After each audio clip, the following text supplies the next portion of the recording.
Selamat datang di Alur Donghua. Kali ini Mimin akan cerita novel The Crown, Emperor of Eternity. Sebelum mendengarkan, jangan lupa subscribe, like, komen, dan share ya, biar Mimin tambah semangat.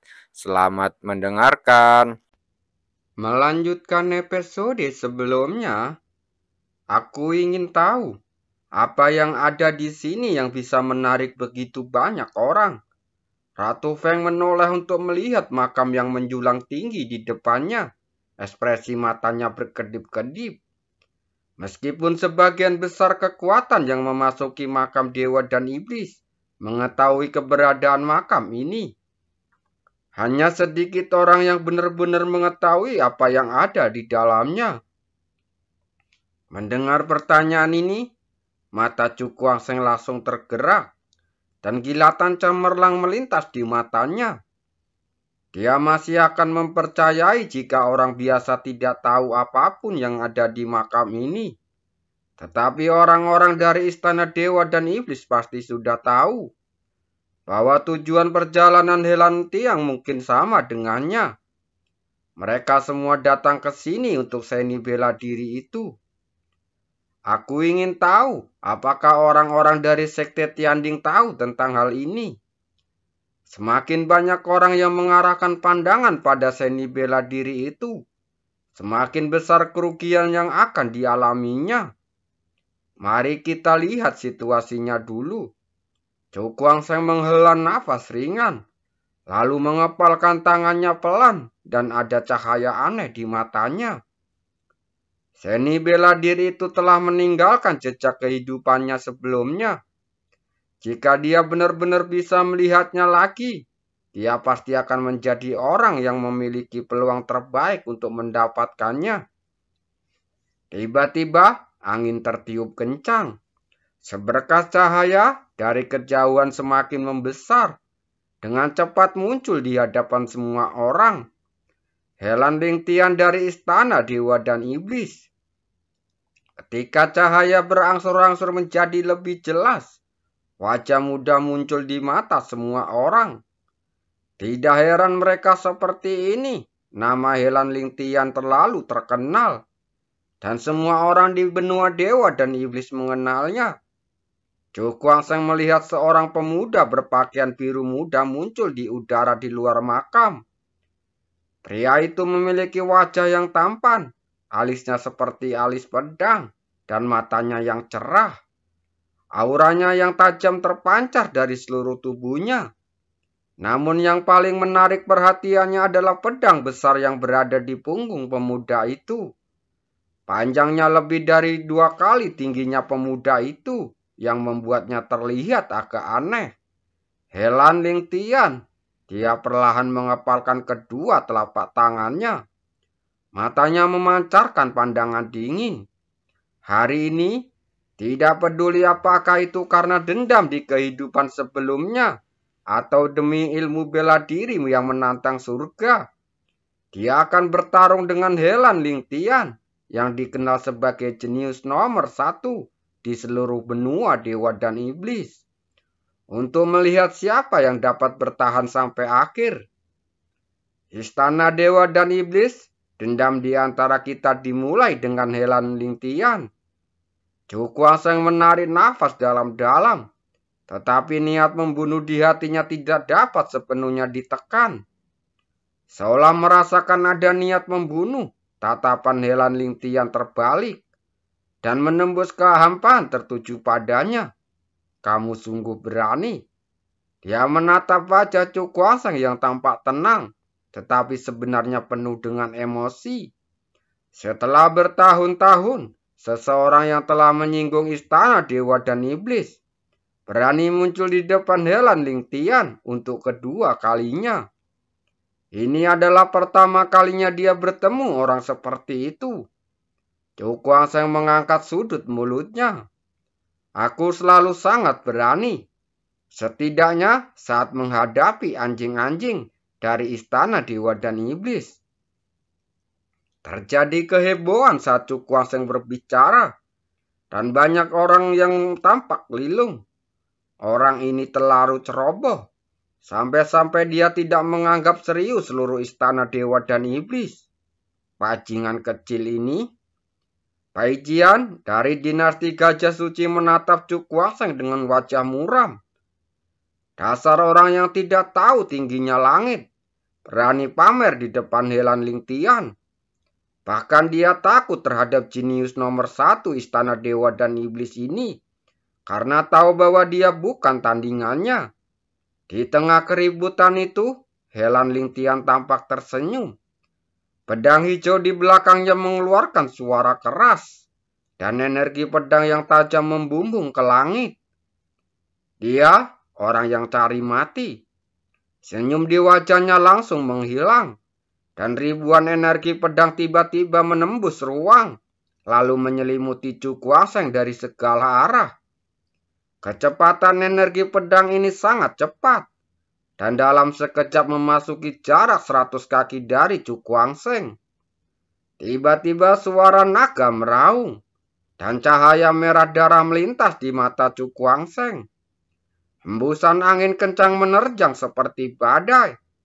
Semua energi pedang langsung meledak, dan semua kembali tenang lagi. Seolah-olah kejadian sebelumnya tidak pernah terjadi.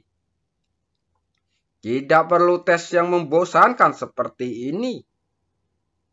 Jika kau ingin menguji kemampuanku, maka hunuslah pedangmu. Saat suara samar terdengar, tetapi mengandung suara tantangan yang tersamar, Helan Lingtian menyipitkan matanya sedikit saat dia menatap Cu Kuangseng dengan tatapan tajam. Setelah sekian lama, dia tiba-tiba menarik kembali pandangannya, lalu tersenyum tipis. Aku akan melakukan apa yang kau inginkan, tetapi saat itu kau akan menjadi mayat yang dingin. Cu Kuangseng hanya tersenyum ringan, dan lengkungan dingin muncul di sudut mulutnya. Sulit untuk mengatakan sekarang siapa yang akan menjadi mayat. Hahaha, Kakak Helan, ternyata ada orang buta di sini yang berani menyinggungmu. Terdengar suara tawa yang keras, dan puluhan sosok terlihat terbang, datang dari kejauhan, lalu muncul di hadapan semua orang. Sekte Tianding, Yue Qingchang. Mata semua orang segera tertuju pada pemuda berpakaian putih yang menjadi pemimpinnya. Orang ini akhirnya datang. Cu Kuangseng mengecangkam cengkeramannya, dan ekspresinya tiba-tiba menjadi gelap. Dilihat dari situasinya, Yue Qingchang mungkin berdiri di pihak Helan Lingtian. Jika memang demikian, ini sungguh merupakan berita buruk baginya. Mereka hanya belalang yang melompat-lompat. Mereka tidak dapat menimbulkan ancaman apapun. Helan Lingtian hanya tersenyum tipis. Oh, mata Yue Qingchang langsung berbinar. Saat tatapannya langsung jatuh pada Cu Kuangseng. Seberkas cahaya cemerlang terpancar dari wajahnya. Sepertinya Kakak Cu agak gelisah. Dia tersenyum ringan dengan sikap agak merendahkan. Cu Kuangseng meliriknya, lalu menundukkan matanya, tetapi terlalu malas untuk memperhatikannya. Bagi orang yang merasa puas diri, hanya tangan yang dapat memahami situasi. Oleh karena itu, tidak perlu ada perselisihan verbal. Seolah merasakan penghinaan karena diabaikan, Yue Qingchang terus tersenyum. Tetapi sedikit rasa dingin melintas di kedalaman matanya. Dengan kekuatan dan statusnya, belum lagi Cu Kuangseng, yang sama sekali tidak ada apa-apanya di matanya. Bahkan seorang jenius yang sangat arogan seperti Helan Lingtian tetap menaruh rasa hormat kepadanya. Tetapi sekarang, orang ini tampaknya mengabaikannya. Dasar anak tak berpendidikan. Yue Qingchang tersenyum tipis dalam hatinya, dan ekspresinya menjadi amarah. Pada saat ini, udara dingin tiba-tiba menyapu langit, dan suhu seluruh dunia turun drastis, menyebabkan banyak orang yang menggigil. Hahaha, kalian semua datang ke sini pagi sekali. Terdengar suara hembusan, dan sinar cahaya hitam melesat keluar dari kejauhan, dan akhirnya berubah menjadi laki-laki berpakaian hitam yang muncul. Di depan orang-orang ini, seorang pemuda kerdil berdiri dan tersenyum di wajahnya. Namun senyumannya tampak dingin dan suram di mata orang lain. Kakak Hun, Yue Qincang menyembunyikan rasa dingin di matanya. Dia melirik Helan Ling Tian, lalu membungkuk sedikit kepada Hun Feng. Menurutku, tujuan saudara Hun sama dengan tujuan kita. Mengapa kita tidak bekerja sama untuk menyingkirkan benda itu? Anda? Hun Feng mengangkat alisnya, dan secara cahaya cemerlang melintas di wajahnya. Saudara Helan dan saya, Yu Qincang berkata sambil tersenyum. Namun, betapa terkejutnya dia saat mendengar kata-katanya. Senyum aneh tiba-tiba muncul di wajah Hun Feng, yang membuat jantungnya berdebar kencang. Apa maksudmu, saudara Sun? Yu Qincang bertanya ragu-ragu. Hun Feng tersenyum aneh, lalu menggelengkan kepalanya. Maaf, aku tidak berencana untuk bekerja sama denganmu. Wei Qincang langsung tercengang. Apakah kamu akan berebut benda itu sendirian? Pada titik ini, dia menunjuk ke orang-orang di segala arah lalu berkata, orang-orang yang bisa datang ke sini bukanlah orang-orang biasa. Sulit untuk mencapai hasil yang terbaik dengan kekuatan saudara Hun saja. Perkataannya setengah untuk menenangkan hatinya, setengah untuk mengancam. Dalam usaha memaksa Hun Feng untuk tunduk. Namun, Hun Feng tampaknya tidak mendengar semua ini. Dia tersenyum tipis lalu berkata, aku tidak bilang kalau aku akan sendirian. Apa maksudmu? Yue Qincang dan Helan Ling Tian saling berpandangan, lalu menatap langsung ke arah Hun Feng. Hun Feng tidak langsung menjawab. Ia melesat lalu mendarat di hadapan Cu Guangsheng, di tengah tatapan terkejut yang tak terhitung jumlahnya. Jika kita bergabung, aku yakin kakak Cu tidak akan menolak, kan? Suara tawanya yang samar terdengar dan langsung membuat banyak orang tampak tercengang. Bagaimana orang ini memilih orang itu sebagai rekannya? Dan dikatakan tanpa berlebihan bahwa dengan dua jenius besar, Helan Ling Tian dan Yue Qincang di depannya, Hun Feng malah memilih untuk bekerja sama dengan Cu Guangsheng. Dia benar-benar gila. Wajah Yue Qincang menjadi gelap saat dia berkata, saudara Hun Feng sangat kuat. Mengapa dia menyukai anak ini? Kamu tidak perlu tahu. Sekuat apa dirimu, jika kamu memiliki rekan setim yang buruk, kamu akan terjerumus ke dalam lubang. Wajah Cu Guangsheng tetap tenang, meski ada keinginan untuk menghina. Dia tampak tidak pernah suka membuat alasan untuk apapun. Nanti dia akan memberitahu Yue Qincang siapa orang bodoh yang tidak berguna itu. Saya senang melakukannya. Dia tersenyum tipis, lalu mengelurkan tangannya dan menggenggam tangan Hun Feng. Tatapan mereka bertemu dan senyum lebar tersungging di wajah mereka. Namun, kedua belah pihak menyadari bahwa kerjasama ini hanyalah motif yang tersembunyi. Melihat pemandangan ini, Yue Qincang mendengus dingin dan tidak mengatakan apa-apa lagi. Karena Hun Feng memilih jalan yang salah, mereka hanya bisa menjadi musuh. Ayo naik. Yue Qincang menoleh untuk melihat Helan Ling Tian. Tatapan mereka bertemu, lalu keduanya mengangguk dan melompat ke bagian atas makam. Begitu kedua orang ini berangkat, orang-orang dari segala penjuru bergegas keluar dan langsung menuju bagian atas makam yang tertutup awan dan kabut. Kakak Chu, aku pergi dulu. Hun Feng tersenyum, lalu memimpin orang-orang dari domain jiwa gelap untuk pergi. Hati-hati, orang ini bukan orang biasa. Ratu Feng berjalan mendekat. Ya, orang ini membuatku merasa merinding. Feng Linger berkata dengan mata indahnya yang berbinar. Saya mengerti. Chu Kuangseng tersenyum tipis lalu mengangguk ringan. Dia tahu bahwa Hun Feng pasti mempunyai tujuan tertentu ketika memutuskan untuk bekerja sama dengannya.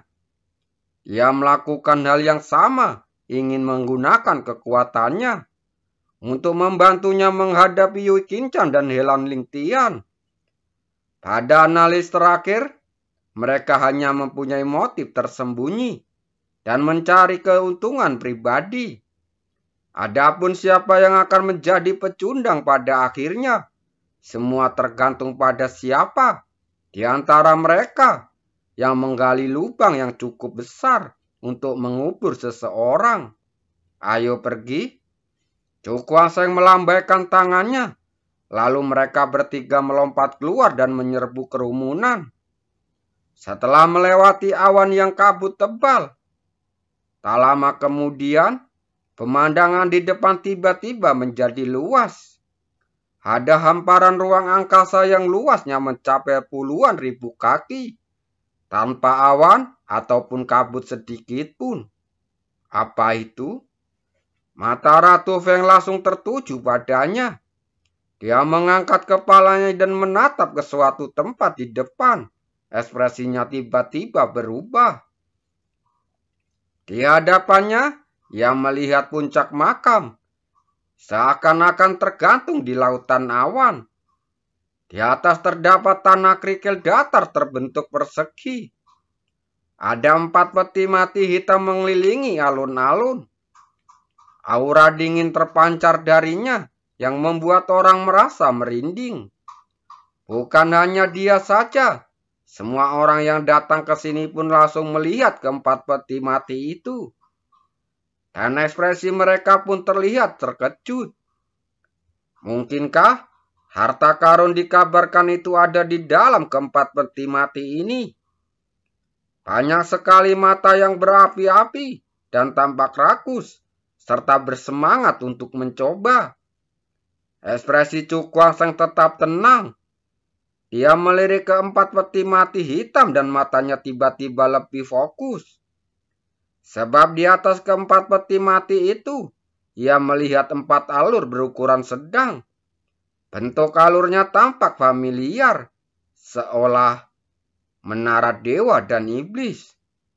Bentuk alur ini sama persis dengan yang ada di dalam menara dewa dan iblis, tanpa ada sedikit pun perbedaan. Di mana seni bela diri itu? Mata Chu Kuangseng berkedip-kedip. Lalu dia mengalihkan pandangannya dari peti mati dan melihat ke arah tengah lapangan kerikil. Tidak ada apa-apa di sana dan tidak ada tanda-tanda adanya harta karun. Apakah harus mengaktifkan ke-4 peti mati dulu sebelum dapat melihat seni bela diri itu? Dia bergumam dengan gelisah. Semuanya, jika kalian ingin melihat sekilas wujud asli harta karun itu, ke-4 menara dan dewa dan iblis harus muncul pada saat yang sama. Jadi, mohon minta saudara Yue dan 2 orang lainnya untuk mengeluarkan menara dewa dan iblis.